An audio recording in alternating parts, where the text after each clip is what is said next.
નમસ્કાર, સ્વાગત છે તમારું આજના વિડિયોમાં. ધોરણ 10 ના વિદ્યાર્થીઓ માટે આજે ગણિત વિષયની અંદર આપણે લઈને આવ્યા છે બધા જ પ્રમેય એક જ વિડિયોમાં. શું હજુ તમે પ્રમેયોની તૈયારી નથી કરી? તો આજે તમે જે છે આ એક વિડિયોની અંદર તમે પ્રમેયની અંદર તૈયારી કરીને જશો. ખાસ કરીને એક વસ્તુનું ધ્યાન રાખજો કે ધોરણ 10 ની અંદર બે વિષયમાં બે ચેપ્ટરમાંથી ચેપ્ટર નંબર 6 માંથી એક પ્રમેય પૂછાશે અને ચેપ્ટર નંબર 10 માંથી. જો ચેપ્ટર નંબર 6 ની વાત કરીએ તો ચેપ્ટર નંબર 6 માંથી 6.1 અને 6.2 પ્રમેય ખાસ તૈયાર કરવાના. 10મા ચેપ્ટર ની વાત કરીએ તો 10.1 અને 10. જે છે બે પ્રમેય કરશો એટલે તમને આની અંદર પૂરેપૂરા માર્ક્સ મળશે. આજે ચેપ્ટર નંબર 10 માંથી બે પ્રમેય કરીશું જે સેક્શન સી ની અંદર પૂછાશે અને ચેપ્ટર નંબર 6 માંથી બે પ્રમેય કરીશું જે સેક્શન નંબર ડી માં પૂછાશે. સેક્શન ડી માં પૂછાશે. તો સ્વાગત છે તમારું બધાનું ફરીથી જ્યોતિ ક્લાસીસ ગાંધીનગરમાં. હું છું કેતન ઠાકોર અને આજે આપણે પ્રમેયની તૈયારી કરીશું. ચેનલ પર નવા હોય અને ચેનલને હજુ સબસ્ક્રાઇબ ના કરી હોય તો સબસ્ક્રાઇબ કરી દેજો. તમારા એવા મિત્રોને શેર કરજો જેમને હજુ સુધી પ્રમેયોની તૈયારી કરી નથી અને જો કરી હોય તો એમને જે છે છેલ્લી કહીએ છે ને કે આખરી ઓપ આપવાની છે એ આપી દેજો. એક વખત પ્રમેય ગણવાથી નહીં આવડે, એક થી બે વખત ગણજો, લખજો. હું તો કહું હવે જો તૈયારી માટે સમય ના હોય તો ગોખી લેજો, પણ ટૂંકમાં આના ક્યાંય માર્ક્સ જવા જોઈએ નહીં. સમજો તો શું કહેવાય છે? તો શરૂઆત કરીએ છીએ આજના વિડિયોની જેની અંદર આપણે જે છે પ્રમેય નંબર જે છે 6.1 ની જે છે આજે જોવાના છીએ. તો 6.1 પ્રમેયની અંદર ખાસ જોજો શું કીધું છે કે સમપ્રમાણતાનો કુલ જુદી જુદી ત્રણ રીતે પૂછાય છે, અથવા તો હજુ કહું છું તો ચાર રીતે પણ પૂછાય છે. હજુ એક બીજી રીત કહું છું કે કેવી રીતે પૂછી શકે છે. પછી આપણને એમ થાય કે સાહેબ પ્રમેય તો આવડતો હતો પણ એની વાક્ય રચના જ ના ખબર પડી કેવી રીતે પૂછાય. તો ખાસ જોજો. પહેલી કેવી રીતે પૂછે છે તમને ડાયરેક્ટ પૂછી નાખી શકે છે કે ભાઈ થેલ્સનું સમપ્રમાણતાનો મૂળભૂત પ્રમેય લખો. પહેલી સાદી રીતે પૂછી નાખે. બીજી રીતે એવી રીતે પૂછે કે થેલ્સનો, અહીંયા થેલ્સ છે જોજો પ્રિન્ટિંગ મિસ્ટેક છે અમારાથી. થેલ્સનો પ્રમેય લખો, અથવા તો તમને જે છે ત્રીજી રીતે પણ પૂછી શકે છે. આ ખાસ પૂછાય છે કે જો કોઈ ત્રિકોણને કોઈ સમાંતર દોરેલી રેખા બાકીની બે બાજુઓને ભિન્ન બિંદુએ છેદે તો તે બાજુઓ પર કપાતા રેખાખંડોને બાજુઓનું સમપ્રમાણમાં વિભાજન કરે છે. તો અહીંયા પણ એક શબ્દ યાદ રાખવાનો, સમપ્રમાણ. શું યાદ રાખવાનો? સમપ્રમાણ શબ્દ આવે. અહીંયા પણ સમપ્રમાણતાનો શબ્દ આવે. તો તમને આ બે વસ્તુમાં ખબર હોવી જોઈએ. આના પહેલા પણ આપણે જે છે ગાલા અસાઇનમેન્ટના જે સોલ્યુશન કર્યા હતા એમાં પહેલા જ પ્રશ્નપત્રમાં જે છે પ્રમેય હતો એમાં પણ સોલ્યુશન કર્યું છે. તો ત્યાં પણ જે છે આપણે આખા સોલ્યુશન છે તમે જોઈ શકો છો. અને હવે ચોથી એવી રીતે પણ પૂછી શકે છે અથવા કરીને. તો એમાં આવી રીતે પૂછી શકે છે કે સમપ્રમાણતાનું મૂળભૂત પ્રમેય છે ને આવી રીતે લખી શકે છે AD ના છેદમાં DB બરાબર AE ના છેદમાં EC સાબિત કરો. આ રીતે પણ પ્રમેય પૂછાય છે. તો તમારે આવી રીતે પણ પ્રમેય તૈયાર કરવાનો છે. અહીંયા ધ્યાન રાખજો. બરાબર. તો હવે પ્રમેયની આપણે શરૂઆત કરીએ છીએ. તો જ્યારે પણ પ્રમેયની શરૂઆત કરીએ તો આકૃતિ ઉપર ખાસ ધ્યાન રાખવાનું. જ્યારે માની લો કે અહીંયા હું આકૃતિ દોરું છું. શું દોરું છું? અહીંયા માની લો કે ત્રિકોણ દોરું છું. હવે ત્રિકોણની અંદર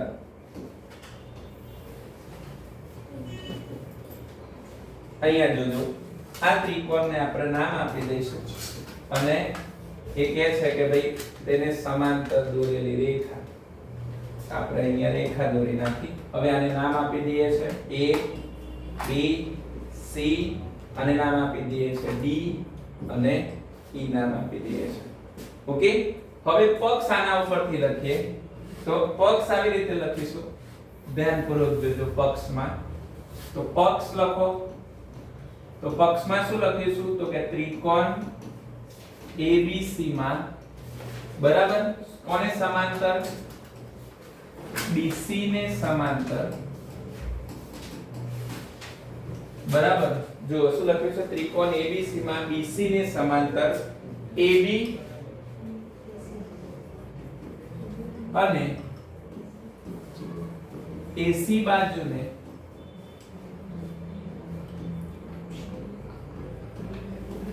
અનુક્રમે B અને E બિંદુમાં છેદે છે. પક્ષની અંદર તમારે આવી રીતે તમારે પક્ષનું વર્ણન કરવાનું છે કે ત્રિકોણ ABC માં BC ને સમાંતર, જો આ BC ને સમાંતર છે કે નહીં, એ AB અને BC ને D અને E બિંદુમાં શું કરે છે, છેદે છે. આ પક્ષ થઈ ગયો. હવે તમારે શું લખવાનું છે તો કે સાધ્ય. શું લખશો તમે, સાધ્ય. સાધ્યમાં શું લખશો તો કે AD છેદમાં DB. શું લખશો, AD છેદમાં DB બરાબર. અહીંયા શું લખશો, AE છેદમાં EC. આ સમાન ગુણોત્તરમાં વિભાજન કરે છે.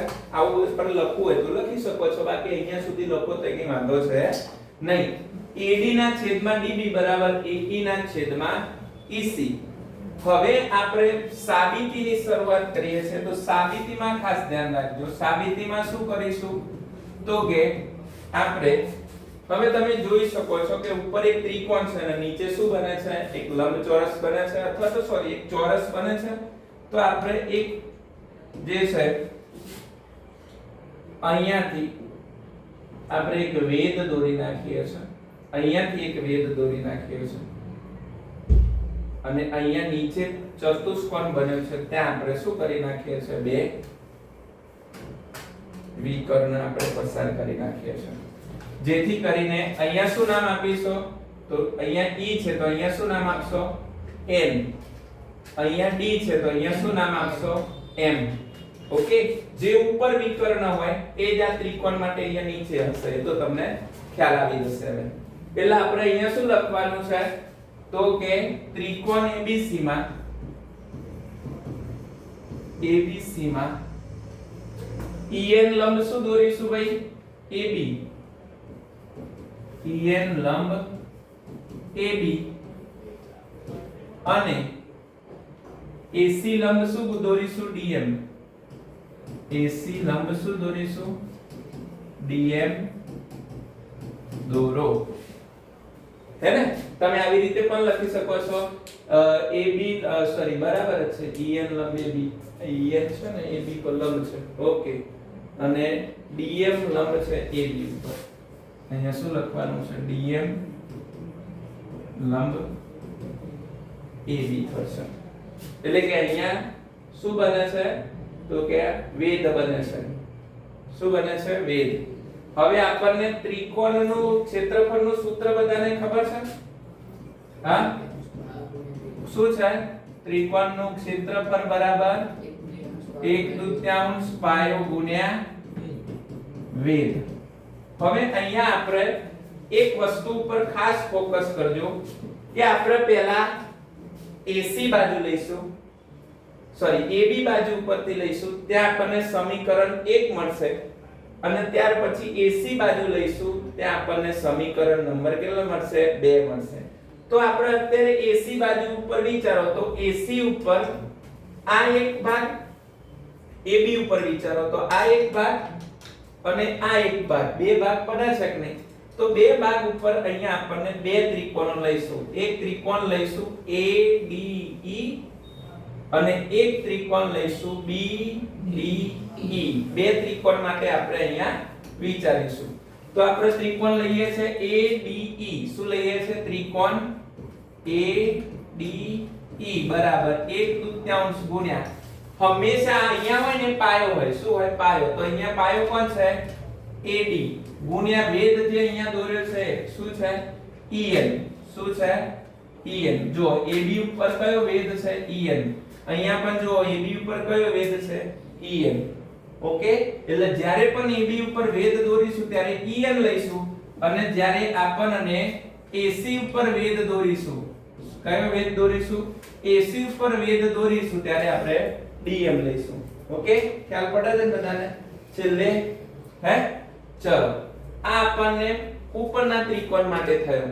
હવે નીચેના ત્રિકોણ, નીચેનું ત્રિકોણ કોણ છે BDE. તો અહીંયા શું લખીશું ત્રિકોણ BDE બરાબર ફરીથી 1/2 ગુણ્યા પાયો કોણ છે? હવે ઉપર પાયો AD હતો તો નીચે પાયો કોણ છે DD ગુણ્યા વેધ ઉપર હતો એ જ વેધ આપણે અહીંયા નીચે આવશે. હવે આ બંનેનો શું કરી નાખીશું ભાગાકાર કરી નાખીશું. શું કરીશું ભાગાકાર કરો. જો ત્રિકોણ ADE ભાગ્યા ત્રિકોણ BDE બરાબર 1/2 જે ઉપર લખ્યું એ જ પાછું લખી નાખો ગુણ્યા AD ગુણ્યા EM અને નીચે પણ 1/2 DB ગુણ્યા EN. હવે શું થશે કોજો મને? તો કે 1/2 દૂર થશે, EN દૂર થશે. તો હવે ત્રિકોણ ADE ના છેદમાં ત્રિકોણ BDE બરાબર વધ્યું શું AD ના છેદમાં DB. આને સમીકરણ નંબર આપો 1. જે અહીંયા લખેલું હોય ને તમારે સાધ્યમાં આ ભાગ એ જ ભાગ તમારો સમીકરણમાં હોવો જોઈએ. તો જ તમે સાચા છો, બાકી તમે કેવા છો ખોટા. ચલો AB નો વારો પૂરો થઈ ગયો. હવે કઈ બાજુનો લઈશું AC. હવે અહીંયા બે ત્રિકોણ લીધા હતા એવી જ રીતે AC ઉપર બે ત્રિકોણ લઈ લઈએ. ચલો એને સમજાવો તો AC ઉપર કોઈ પણ રીતે જે છે તમે બે ત્રિકોણ લઈ શકો છો. બતાવો જો ત્રિકોણ કઈ રીતે લેશો? DEA લો, AED લો, કોઈ પણ રીતે લો, કોઈ ફરક પડે નહીં. ત્રિકોણ ત્રિકોણ જ રહેવાનો. કેવી રીતે લેવો છે આપણે ત્રિકોણ? અહીંયા AED શું લઈએ છે ત્રિકોણ AED બરાબર ફરીથી 1/2 પાયો હમણાં જ તમને કીધું અહીંયા હોય લઈ લેવાનો AE અને વેધ અહીંયા કોણ છે તો કે DM. તો લખી નાખવાનું DM. શું લખી નાખવાનું DM. હવે નીચેનો ત્રિકોણ લેજો. નીચેનો ત્રિકોણ અહીંયા AED લીધો તો અહીંયા તમે શું લઈ લો CED લઈ શકો છો. શું લઈ શકો છો CED. તો ત્રિકોણ CED બરાબર ફરીથી 1/2 હમણે ઉપર વાળો તમે E લીધો તો હવે શું લેવાનું EC ગુણ્યા ઉપર જે વેધ હતો એ જ વેધ અહીંયા નીચે. હવે અહીંયા જેમ ભાગાકાર કર્યો બેટા એવી જ રીતે અહીંયા પાછો ભાગાકાર કરીશું. ભાગાકાર કરાવો તો ચલો ભાગાકાર કરાવો તો કે ત્રિકોણ AED છેદમાં ત્રિકોણ CED બરાબર 1/2 ગુણ્યા EN ગુણ્યા DM અને અહીંયા પણ 1/2 ગુણ્યા EC ગુણ્યા DM. ચલો હવે શું દૂર થશે 1/2 પછી DM દૂર થશે જેથી કરીને ત્રિકોણ AED ના છેદમાં ત્રિકોણ CED બરાબર શું વધશે તો કે EN ના છેદમાં EC. આને સમીકરણ નંબર આપો 2. આટલે સુધી આવડે ને તો મોસ્ટ ઓફ તમારો પ્રમેય પૂરો. હા EN ચાંદલા AE ના તો AE છે. ઓકે સોરી ઉપર એવું છે ક્યાં ત્યાં પિંક રાઇટિંગ માં અહીંયા ત્યાં નહીં ત્યાં સમીકરણ લખ્યું અહીંયા ઉપર એવું છે ને ત્યાં નીચે Okay. ભાગાકાર કર્યું ને એમાં એવું છે EN નથી સોરી AE. ઓકે ચલો ફરીથી આટલો જોઈ લઈએ. ચલો ફરીથી જોઈ લઈએ. ચલો આટલાથી ચલો શું હતું તો કે ત્રિકોણ AED. શું હતું ત્રિકોણ AED બરાબર શું લખીશું AED માં તો AE શું લખીશું AE 1/2 ગુણ્યા AE ગુણ્યા શું લખીશું DM, શું લખીશું DM. આ થઈ ગયો તમારો ઉપરનો ભાગ. હવે નીચેનો ભાગ કરીએ તો શું લખીશું CED, શું લખીશું ત્રિકોણ CED બરાબર 1/2 ગુણ્યા જેવી રીતે અહીંયા AE લીધો તો હવે શું લેવાનું છે EC, શું લઈશું EC ગુણ્યા વેધ કોણ લઈશું DM, જે હમણાં ઉપર હોય એ જ અહીંયા લેવાનો. હવે બંનેનો શું કરી દઈશું અહીંયા ભાગાકાર કરાવો. તો શું ભાગાકાર કરશો તો ત્રિકોણ AED છેદમાં ત્રિકોણ CED બરાબર 1/2 ગુણ્યા AE ગુણ્યા DM અને અહીંયા 1/2 EC ગુણ્યા DM. હવે શું થશે તો 1/2 દૂર થશે, DM દૂર થશે. તો હવે શું વધ્યું ત્રિકોણ AED છેદમાં ત્રિકોણ CED બરાબર AE ના છેદમાં EC. આને સમીકરણ નંબર આપો 2. ચલો જો આ છે અહીંયા જવું જોઈએ, આ છે અહીંયા જવું જોઈએ સમીકરણ 1 અને 2 મુજબ, તો તમે સાચા. હવે અહીંયા સુધી કરો ને એટલે ઓલમોસ્ટ તમારો પ્રમેય પૂરો થાય. પણ હજુ આની અંદર એક સમીકરણ નંબર 3 બનાવવાનું છે. સમીકરણ 3 માં એવું બનાવવાનું છે કે અહીંયા જોજો, સમીકરણ 3 માં એવું બનાવવાનું છે અહીંયા જો તો કે ત્રિકોણ BED એટલે કે આ ત્રિકોણ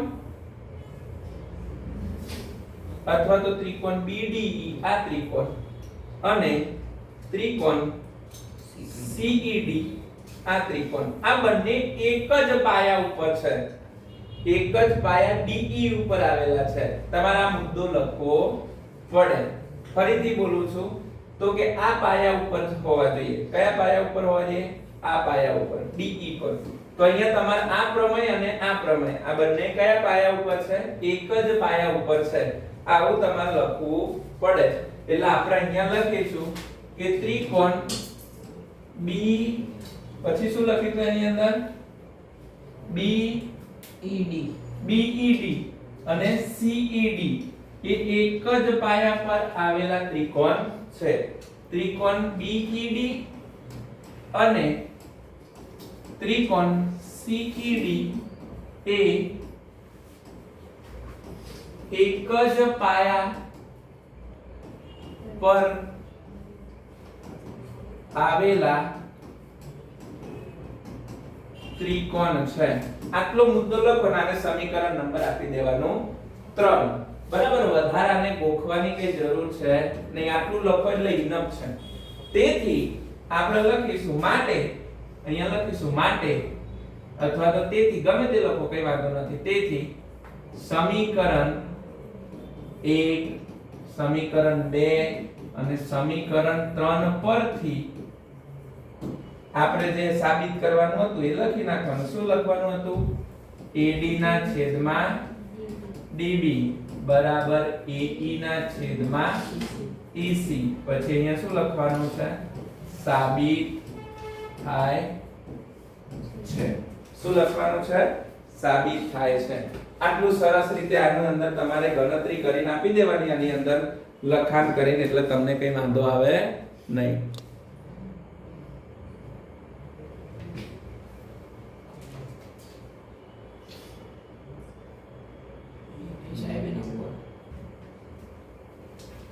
હવે આપણે જોઈએ છે 6.2 પ્રમેય. 6.2 પ્રમેય જે છે એ પણ ખૂબ જે છે ઉપયોગી છે. અત્યાર સુધી જે છે એક્ઝામ ની અંદર ફક્ત 6.1 જ પ્રમેય પૂછાય કરે છે. એટલે એવી આ વખતની શક્યતાઓ છે કે 6.2 પ્રમેય પૂછી શકે છે. તો તમારે આ પ્રમેયની તૈયારી કરવાની છે, જેને આપણે થેલ્સનું પ્રતીક પ્રમેય લખીએ છીએ. પ્રતીક પ્રમેયનો મતલબ કે અત્યાર સુધી આપણે એવું કહેતા હતા કે ભાઈ કોઈક ત્રિકોણ હોય, શું હોય? ત્રિકોણ હોય અને ત્રિકોણની અહીંયા સમાન ભાગમાં અહીંયા આપણને માની લો કે એક રેખા છેદે છે, અહીંયાથી પસાર થાય છે, જેથી કરીને તે બે ભાગની અંદર સમાન ભાગની અંદર વિભાજન કરી નાખે છે, એવું આપણે અહીંયા લખતા હતા. જેથી કરીને આપણે આને A કહીએ છીએ, આને B કહીએ છીએ, આને C કહીએ છીએ, આને D કહીએ છીએ, અને E કહીએ છીએ. તો અહીંયા શું લખ્યું છે કે જો અત્યાર સુધી આપણે આ સાબિત કરતા હતા AD ના છેદમાં DE DB અને AE ના છેદમાં આપણે EC સાબિત કરતા હતા. અહીંયા એનું ઉલટું છે. અહીંયા આપણે સાબિત કરવાનું છે કે બે રેખાઓ સમાંતર છે, એટલે કે આ બે રેખાઓ સમાંતર છે. DE સમાંતર આપણે શું સાબિત કરવાનું છે તો કે BC સાબિત કરવાનું છે. આ વસ્તુ સાબિત કરવાની છે. આને કહેવાય પ્રતિપ્રમેય. પ્રતિપ્રમેય એટલે કે પેલાનું વિરોધી. બરાબર? તો અહીંયા શરૂઆતની અંદર થોડી જે છે આની અંદર કન્ફ્યુઝન થાય એવી સ્થિતિ છે. પ્રમેય આગળ વધારવા માટે આપણે બે શક્યતાઓ લઈશું. શક્યતાઓ પ્રમાણે પછી આગળ વધીશું. તો ધ્યાનપૂર્વક સમજજો. તો લખાણની શરૂઆત કેવી રીતે કરવાની છે? તો પહેલા પક્ષની અંદર જેમ હું લખાવું એ રીતે તમારે જોડે જોડે પણ લખતું જવાનું છે અને કહેતું જવાનું છે. પક્ષની અંદર પક્ષમાં આપણે એવું કરીશું કે જે રીતે આપણે 6.1 માં પ્રમેય કર્યો છે એ જ રીતે આપણે અહીંયા કરીશું. તો શું લખીશું તો કે ત્રિકોણ ABC માં ત્રિકોણ ABC માં AC અને AB અને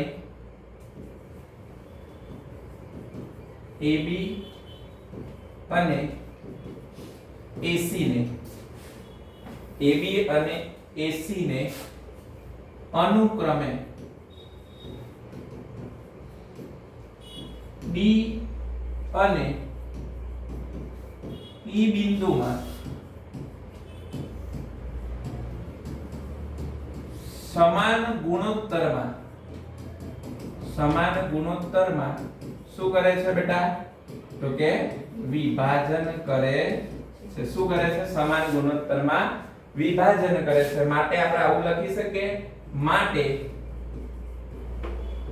AD ના છેદમાં DB બરાબર AE ના છેદમાં EC. આવું આપણે પક્ષમાં લખીએ છીએ. જો અહીંયા લખ્યું છે ને સમાન ગુણોત્તરમાં વિભાજન કરે છે.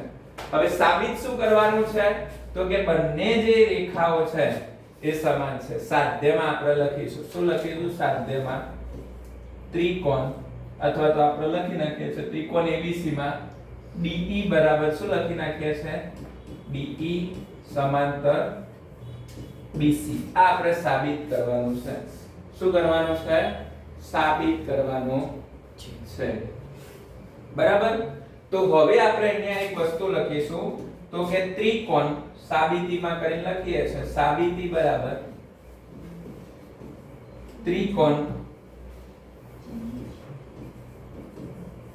ABC માં BC અને DE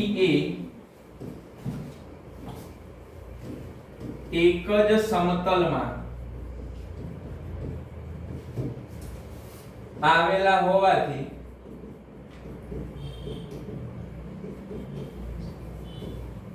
બે શક્યતાઓ બને છે.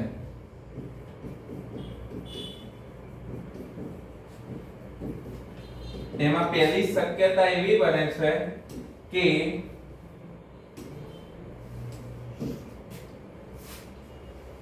પહેલી શક્યતા આપણે લખીશું કે BC અને DE એ સમાંતર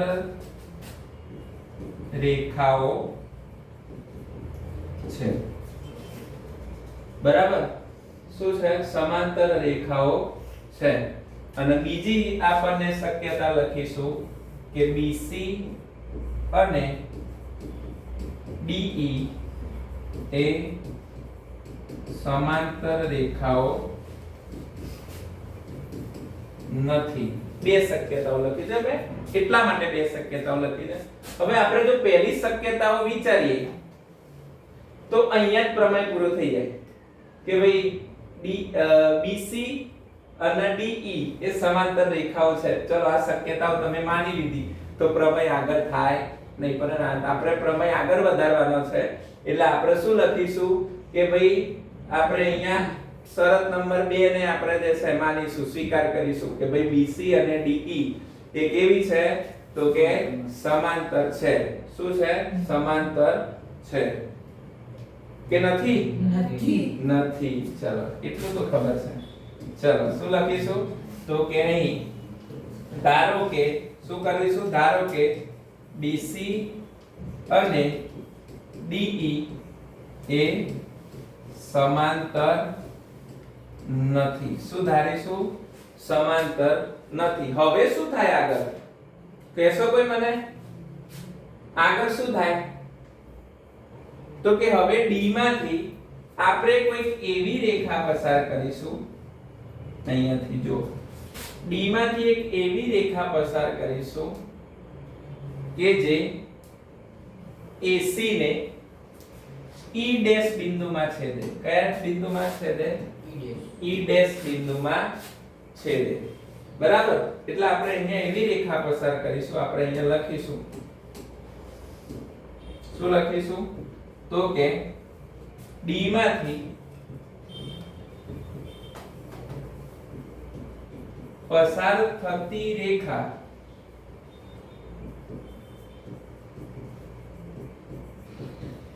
આ AC ને E ડેશ બિંદુમાં છેદે છે. જેથી કરીને હવે આ AD બરાબર શું લખી શકો છો? DB. AD બરાબર શું લખી શકો છો? હે AD બરાબર શું લખી શકો છો? DB. અથવા તો આવી રીતે પણ લખી શકો છો, આ બંને પણ સમાંતર થશે. DE ડેશ બરાબર શું લખી શકો છો તો કે BC. જો સમજાવું, આ બંને રેખાઓ પણ આપણે કેવી છે? સમાંતર છે એવી આપણે શું કરીએ છે? ધારણા કરી છે. અહીંયા લખ્યું છે જો ધારો કે એટલે DE ડેશ બરાબર શું લખું છું હું? અહીંયા BC લખું છું. ઓકે, DE ડેશ બરાબર શું લખું છું અહીંયા તો કે BC લખું છું. હવે આપણે શું કરીશું તો કે આગળ થોડો વધુ છું, જોજો તો કે 6.1 પ્રમેય મુજબ. કયા પ્રમેય મુજબ? 6.1 પ્રમેય મુજબ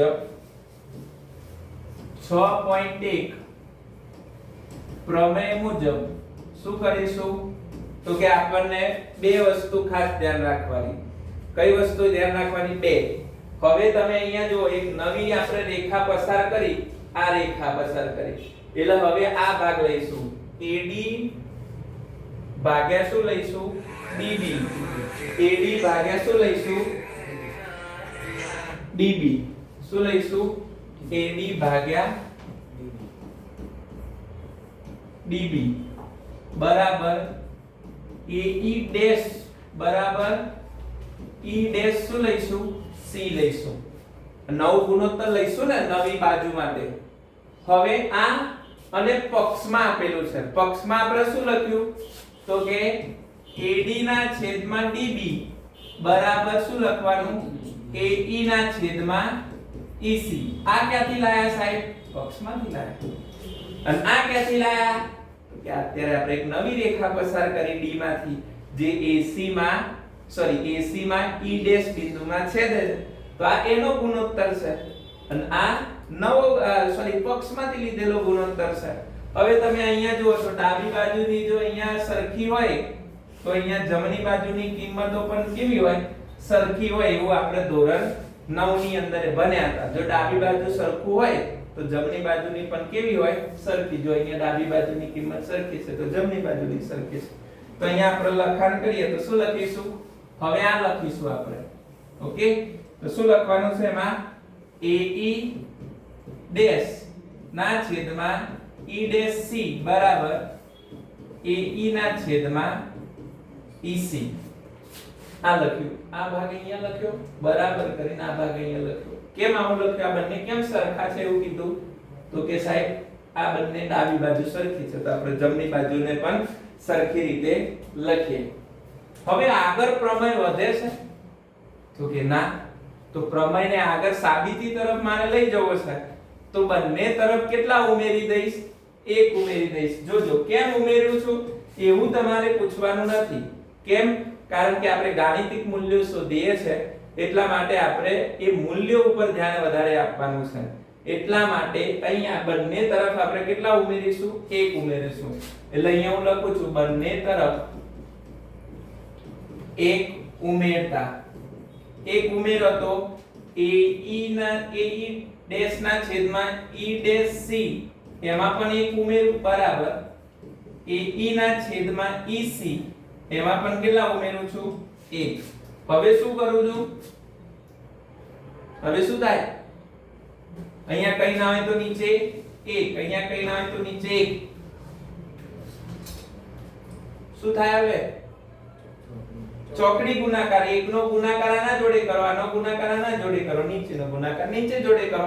1 નો ગુણાકાર આના જોડે કરો તો AE ડેશ વત્તા આનો ગુણાકાર આના જોડે, જેમ આમ કરો એવી રીતે આ કરો તો આનો ગુણાકાર આના જોડે થશે તો E ડેશ C ના છેદમાં 1 નો ગુણાકાર E ડેશ C જોડે થાય તો એમનું એમ કેમનું પદ બન્યું ખબર પડે છે?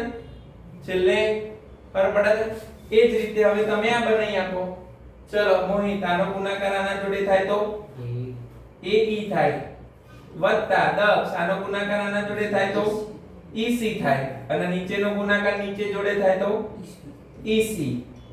ઓલમોસ્ટ હવે સમ પતી જવા આવ્યો છે, પ્રમેય પૂરો થવા આવ્યો છે. હવે ખાલી તમારે મને ધ્યાન કેન્દ્રિત કરીને આપવાનું છે કે આની અંદર હવે શું થાય. હવે તમે આ જોજો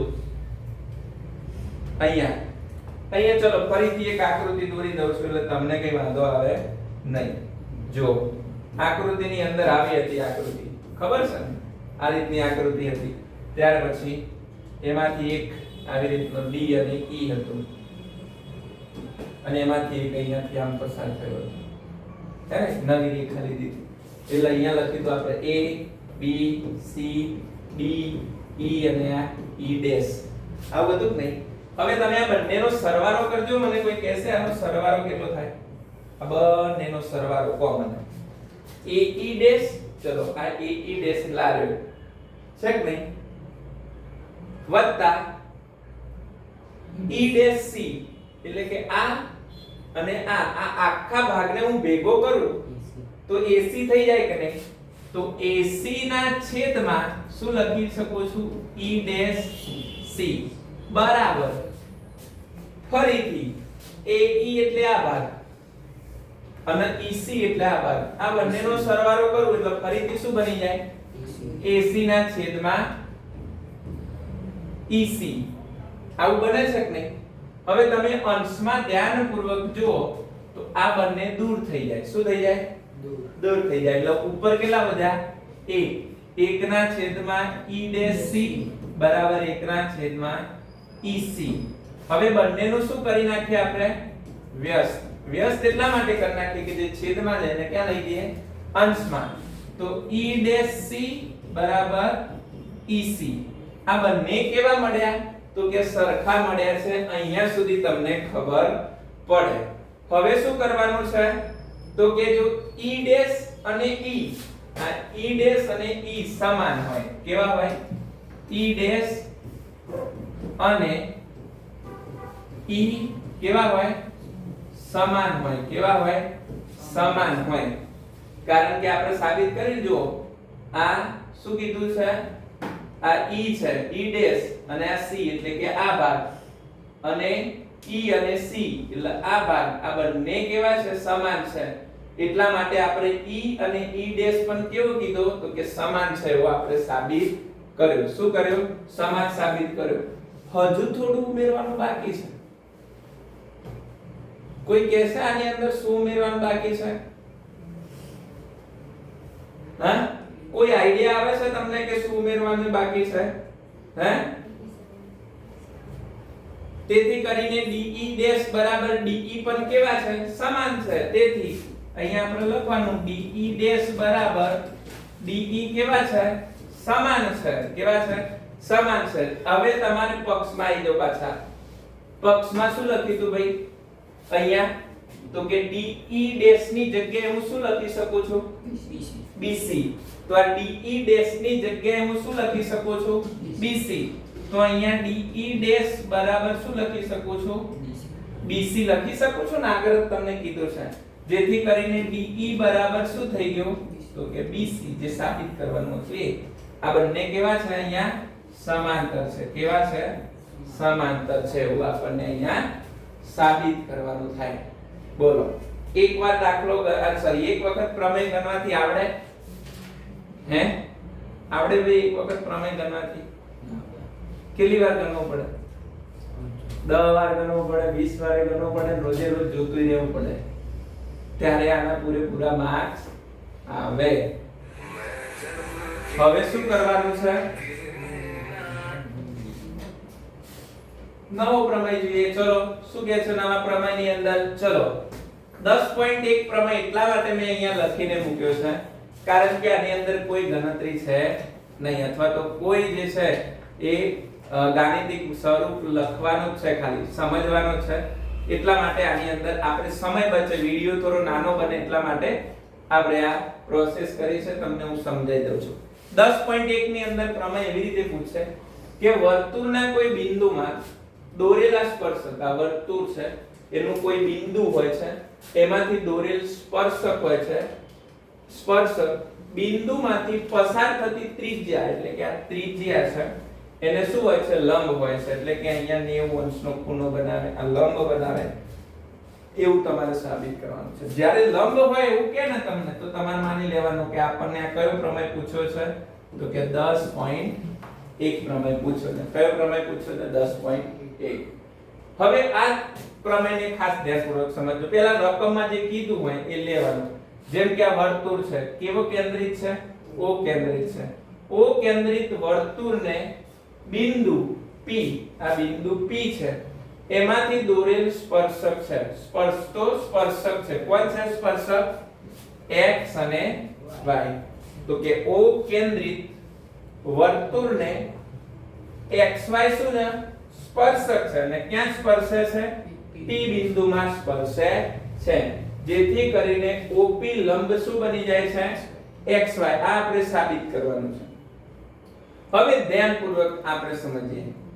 આપણે સાબિતી કરીએ એમાં આપણે જો કોઈ બીજો એવો ત્રિજ્યા લઈએ કે વર્તુળ પર હોય, ક્યાં હોય? વર્તુળ પર હોય, તો એ વર્તુળની ત્રિજ્યા બની જાય. પરંતુ આપણે એવો જે છે રેખા લેવાની છે, અથવા તો એક એવું બિંદુ લેવાનું છે કે P સિવાય અહીંયા હોય. જેમ કે xy પર બિંદુ P સિવાયનો કોઈ બિંદુ લઈ લેવાનું છે. P સિવાયનું બિંદુ કોઈક આપણે શું લઈ લઈશું? Q લેવાનું છે. અને Q એ વર્તુળના બહારના ભાગમાં જ હોય. જો વર્તુળની અંદર હોય તો એ વર્તુળની અંદર હોય, અથવા તો વર્તુળ પર હોય તો એની શું બની જાય? છેદિકા બની જાય. શું બની જાય? છેદિકા બની જાય. એટલા માટે અહીંયા લખ્યું છે કારણ કે તે વર્તુળના અંદરના ભાગમાં અથવા તો વર્તુળ પર હોય તો તે વર્તુળની છેદિકા બની જાય, સ્પર્શક નહીં. છેદિકા એટલે આવી રીતે બની જાય. જો બેટા, આ રીતે શું બની જાય? છેદિકા બની જાય. આપણે છેદિકા નથી બનાવવાની, આપણે શું બનાવવાનું છે? તો કે છેદિકા બની જાય, સ્પર્શક નહીં. આપણે સ્પર્શક બનાવવાનો છે. ઓકે? તેથી OQ એટલે કે આ OQ એ ત્રિજ્યા OP કરતા કેવું હોય? મોટું હોવાનું. એટલે અહીંયા મેં લખ્યું છે OQ greater than OP, એટલે કે OQ greater than OP, એટલે કે OP કરતા OQ નું માપ કેવું છે? મોટું છે. અને ત્યાર પછી લખ્યું હકીકત. આ હકીકત XY પર ના બિંદુ P સિવાય કોઈ પણ બિંદુ Q માટે સાચી છે. એટલે કે Q માટે સાચી છે.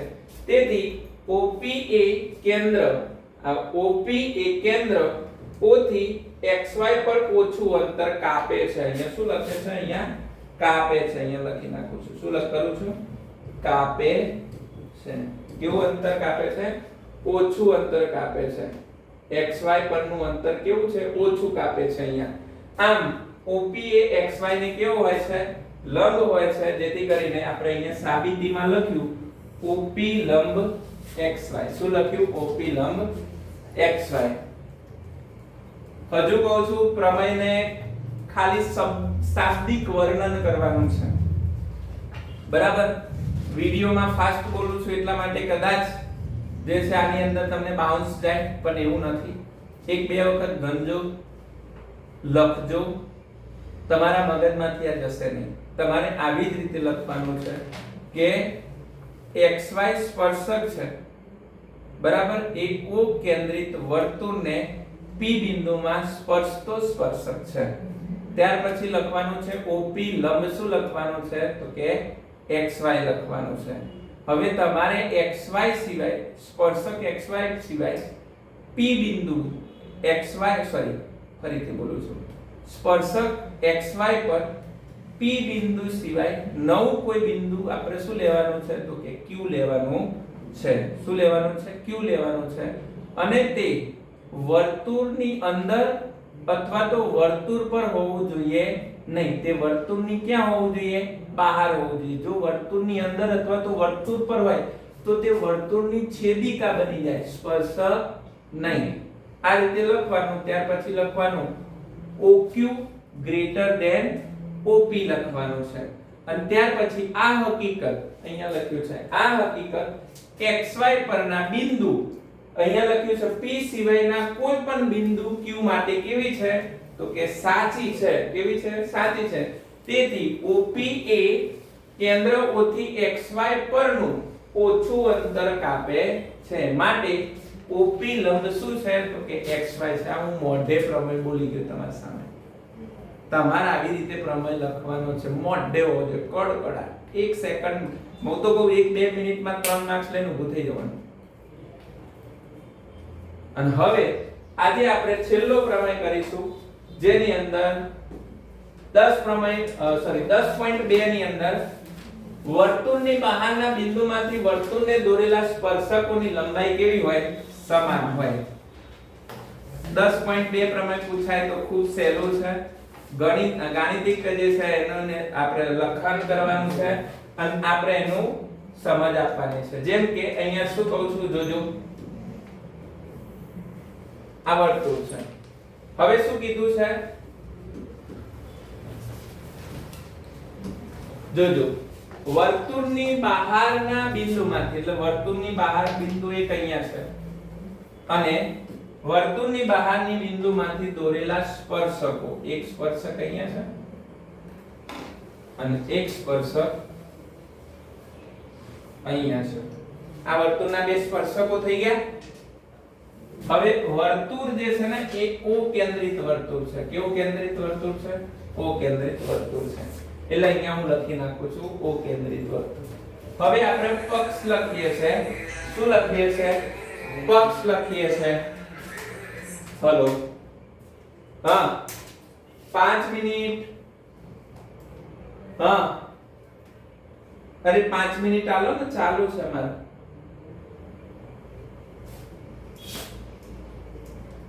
શું કીધું છે O કેન્દ્રિત વર્તુળ છે વર્તુળના બહારના બિંદુમાંથી એટલે કે અહીંયા માની લો કે કોઈ સ્પર્શક રાખી લઉં છું P બહારનું બિંદુ રાખી લઉં છું P ઓકે બિંદુમાંથી વર્તુળને દોરેલા સ્પર્શકોની લંબાઈ સમાન હોય છે એટલે કે આ સ્પર્શક અને આ સ્પર્શકની લંબાઈ સમાન હોય છે એવું આપણે સાબિત કરવાનું છે આને P Q કહી દો અને આને P અને શું કરી દઉં છું R કહી દઉં છું તમે ગમે તે નામકરણ કરી શકો છો એવું કશું છે નહીં ઓકે હવે અહીંયા આપણે શરૂઆત કરીએ છીએ શું કીધું છે તો કે પક્ષ લખીએ પહેલા શું લખીશું પક્ષમાં શું લખીશું તો કે O કેન્દ્રિત વર્તુળના બહારના ભાગમાં બિંદુ શું નામ આપ્યું છે બિંદુ P લો અને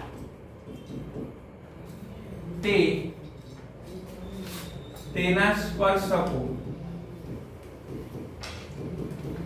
PQ અને PR દોરો. ચલો આટલું દોરી નાખ્યું. ચલો આપણે સાબિત કરવાનું છે, દોરાય તો ખરું, હે ને? ચલો જેથી કરીને હવે શું લખીશું? પક્ષ આવી ગયું, હવે આવી ગયું છે સાધ્ય. સાધ્યમાં શું લખશું ભાઈ? તો કે PQ બરાબર શું લખીશું? PQ બરાબર PR. સાબિતી કેવી રીતે કરીશું? હે? સાબિતી તમે ઘણી બધી રીતે કરી શકો છો. તમે શોર્ટ રીતે પણ સાબિતી કરી શકો છો. હવે મને એક વસ્તુ સમજો અહીંયા, તો કે હવે આ O ને છે ને Q સાથે જોડી નાખો, O ને R સાથે જોડો. બંને ત્રિજ્યાઓ છે, બંને ત્રિજ્યાઓ કેવી છે?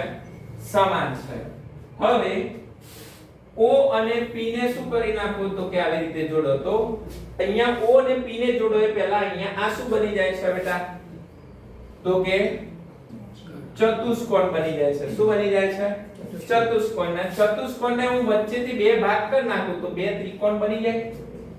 હવે તમને 10.1 માં મેં શીખવાડ્યું કે કોઈ સ્પર્શક હોય અને ત્રિજ્યા હોય તો એ બંને એકબીજાને કેવા હોય? લંબ હોય. એટલે કે આ ખૂણો ને આ ખૂણો કેટલા અંશનો હશે? 90 અંશનો હશે. તો કે અહીંયા આપણે લખીએ છીએ સાધ્યમાં તો કે પ્રમેય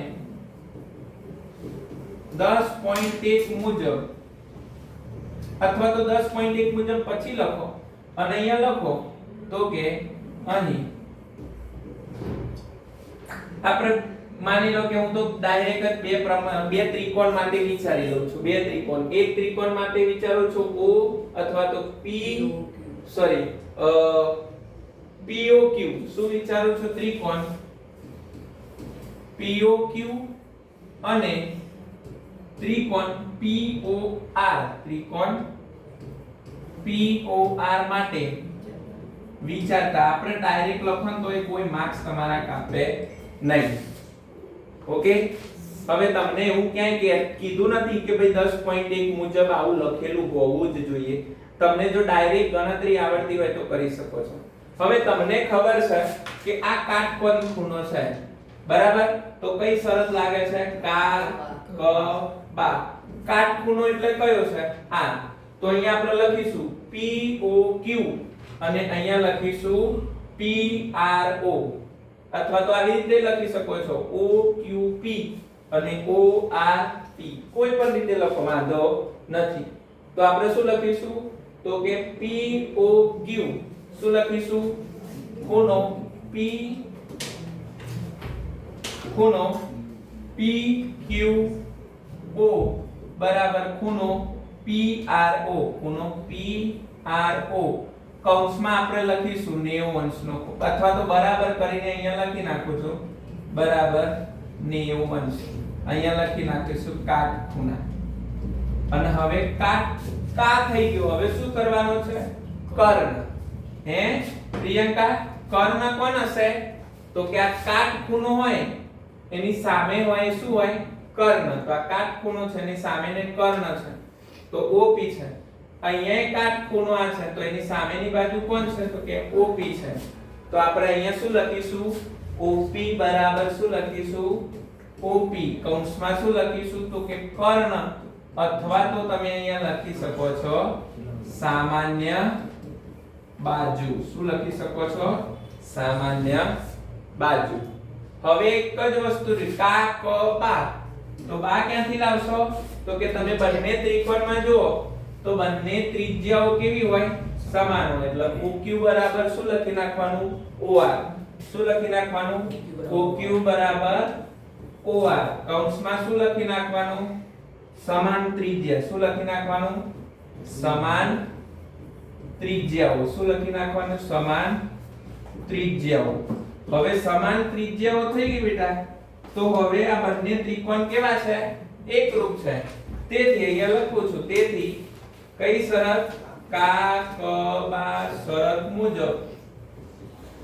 મુજબ ત્રિકોણ POQ એકરૂપ ત્રિકોણ POR છે. આ બંને ત્રિકોણો એકરૂપ હોય તો એના બાકીના અંગો પણ કેવા હશે? સમાન હશે. માટે અહીંયા આપણે લખી નાખવાનું છે તો કે PQ બરાબર શું લખી નાખવાનું છે? PR કૌંસમાં શું લખ્યું? CP CT corresponding congruent triangle મુજબ જે છે આ શું થાય છે? સમાન રીતે સાબિત થાય છે. તો આજના દિવસ માટે જે છે આટલું જ હતું. ફરીથી મળીશું નવા વિડિયો સાથે. ત્યાં સુધી ચેનલ પર જોડાયેલા રહેજો. વાર્ષિક પરીક્ષામાં હજુ આપણે આવતીકાલે જે છે આપણે આંકડાશાસ્ત્ર લઈને આવ્યું છે. એના પહેલા પણ આપણે જે છે સંભાવના, પછી યા ભૂમિતિ, દ્વિઘાત સમીકરણ, દ્વિચલ સુરેખ સમીકરણ, બહુપદી, સમાંતર શ્રેણી દરેકના જે છે વિડિયો મૂક્યા છે. જો કોઈએ ન જોયા હોય તો આપણી ચેનલ પર જોઈ શકે છે.